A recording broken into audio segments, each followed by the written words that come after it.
No, this is not a 360 wig. What you're looking at was achieved with a regular 13 by 4 frontal, guys. So if you like to see how to turn your regular 13 by 4 frontal wig to looking like you have a 360 wig, then you want to keep on watching this video. So partition your hair just the way I have done on the screen, and then the band, the elastic band that you use to size up the wig to your head size, yes.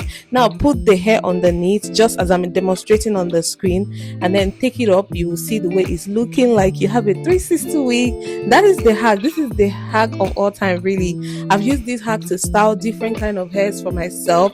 So I wanted an updo look, you know, the bridal looking one, a messy bun kind of look, yes. So all I had to do was to pack it up, brought some in front because I wanted a fringe by the side, and that is it. It's very simple to achieve, I promise you. So if you're going on a dinner date or a wedding or something, or you just don't want your hair to be flying down, this takes your wig looking from ordinary to a very classy looking kind of wig. So all I did was use a bobby pin and then just pin the up, you know, just made the curls more prominent, and that was just it. And then I went ahead to curl the front so it can frame my face.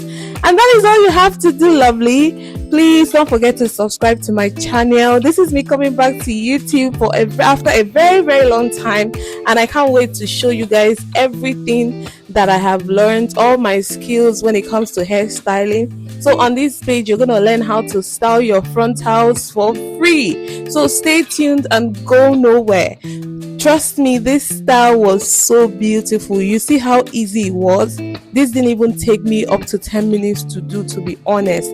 And that is how you can turn your regular looking wigs to this. Don't you like it? Go ahead, hit the subscribe button and tell me what you think about this hairstyle. Are you gonna try it? Let me know in the comments. I'll leave you now to enjoy the rest of the video. See you in the next one, lovely. Bye.